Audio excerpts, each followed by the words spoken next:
Здравствуйте, компания Прогресс Авто. Краткий обзор трактора Исеки ТУ-200. Большой полноприводный мощный тракторок. По шинам. Передняя левая шина. Видно, что заменена в Японии. В ручном состоянии новой шины. Износ минимальный. Левая задняя шина. Видно, что также износ минимален. Мелких трещинок совсем еще нет. Навесная у нас здесь трехточечная, с дополнительным гидроцилиндром для регулировки горизонтального наклона фрезы. Правая шина задняя. Также состояние отличное, износ минимальный, трещинок мелких нет. Передняя шина из Японии новая.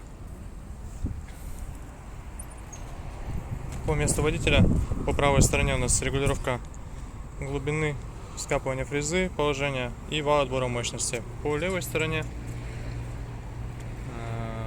раздаточная коробка передач, основная коробка переключения передач. Наработку видно, 829 моточасов. Соответственно, так вот трактор выглядит со второй стороны. 820 моточасов наработки и хорошее состояние, плюс замененные передние шины. Поэтому приезжайте, отличный вариант хорошего по мощности трактора в отличном состоянии. Покажем с удовольствием, прокатим, все по нему расскажем.